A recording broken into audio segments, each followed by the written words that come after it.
Waves அவ்வளோதான். நம்ம மூளை ஒரு டேட்டா ஸ்டோரேஜ் யூனிட் மாதிரி பார்க்குறது எல்லாத்தையும் உள்ளுக்குள்ளே போட்டு ஸ்டோர் பண்ணிக்கிட்டே இருக்கோம். நமக்கு தேவையான நேரத்தில் அந்த டேட்டாவை நம்ம கண்ணு முன்னாடி கொண்டு வந்து நிறுத்தோம். அண்ட் இதை பொறுத்து நம்ம உடம்புல சில கெமிக்கல் ரியாக்ஷன்ஸ்ன்னு சொல்லக்கூடிய அது நடைபெற்றுக்கிட்டே இருக்குது. ஸோ இதுக்கு பேர் தான் நம்ம ஃபீலிங்ஸ்ன்னு சொல்கிறோம். அண்ட் இதனால தான் நம்ம மனதோ உடம்போ இயங்கிட்டே இருக்கு. அது நல்லதோ இல்லை கெட்டதோ.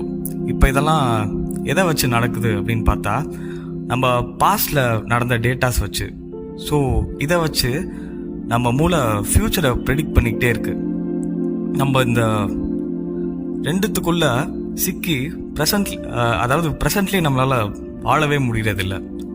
ஸோ இதை மாதிரி இருக்கும்போது நம்ம மூளை ஒரு 5 விதமான வேவ்ஸ் ப்ரொடியூஸ் பண்ணிக்கிட்டு இருக்கு. மெடிக்கல் டேர்ம்ஸில் இதை beta, theta, delta and gamma waves அப்படின்னு சொல்லி இந்த 5க்குள்ளே தான் இந்த எலக்ட்ரோ மேக்னெட்டிக் வேவ்ஸ்ன்னு சொல்லக்கூடியது வேலை செஞ்சுக்கிட்டே இருக்கு, which we called it as energies. So இந்த 5 இதை பொறுத்து தான் நம்ம செயல்பாடுகள் நடந்து வந்துக்கிட்டே இருக்கு. ஸோ இதை பற்றி ஒவ்வொன்றா பார்க்கலாம். முதல்ல பீட்டா வேவ்ஸ், தமிழில் சொன்னால் சாக்கரம். ஸோ இதனால தான் நம்ம விழிப்பு நிலை, நம்ம இப்போ நார்மலாக உட்காந்துருக்கோன்னா நம்ம மூளையில் இந்த பீட்டா வேவ்ஸ்ன்றது ஓடிக்கிட்டே இருக்கும். ஓகேவா? ஸோ இதெல்லாம் வந்து இந்த வேவ்ஸ் எல்லாம் வந்து எலக்ட்ரோ என்செஃபலோகிராம் அப்படின்னு சொல்லக்கூடிய அந்த டிவைஸை வச்சு தான் மெஷர் பண்ணுறாங்க. வெள்ளைக்காரங்க இது இன்னும் டீப்பாக போய் இதே லோ, மீடியம் அண்ட் ஹை அப்படின்னு கிளாஸிஃபை பண்ணுறாங்க. ஸோ இந்த லோ அப்படின்னா என்னன்னு பார்த்தா, நம்ம கவலையே இல்லாமல், எந்த ஒரு கவலையுமே இல்லாமல் அப்படியே பீஸ்ஃபுல்லாக சிரித்து பேசிக்கிட்டு இந்த குழந்தைங்களுக்குலாம் விளாண்டுருப்போம்ல. ஸோ அப்போ நம்ம மைண்டில் வந்து இந்த பீட்டா, இந்த ஃப்ரீக்வன்சி தான் ஓடிக்கிட்டு இருக்கோம்.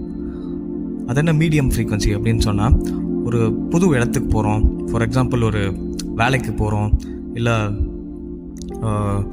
அங்கே போகும்போது நம்மளே ப்ரெசன்டபுளாக காட்டிக்கணும் அப்படின்னு இருப்போம். கொஞ்சம் டேட்டாஸோ இல்லை சில பேரையோ ஞாபகம் வச்சுக்கணும் அப்படின்னு சொல்லக்கூடிய அந்த நிலை இருக்கும். ஸோ கொஞ்சம் வேலை பார்க்குற மாதிரி இருக்கும்னு வச்சுக்கோங்களேன். ஸோ இது வந்து மீடியம் லெவல். நெக்ஸ்ட் இந்த பீட்டா வேவ்ஸ்லேயே ஹை லெவல் அப்படின்னு பார்த்தா, ஒரு நாய் துரத்துதோ இல்லை உங்களுக்கு பிடிக்காதவங்க பாஸை பார்க்குறீங்க. ஸோ இந்த டைம்லலாம் இந்த பீட்டா வேவ்ஸ் வந்து ப்ரொடியூஸ் ஆகிட்டு இருக்கோம். ஒன்ஸ் உங்கள் மைண்ட் வந்து இந்த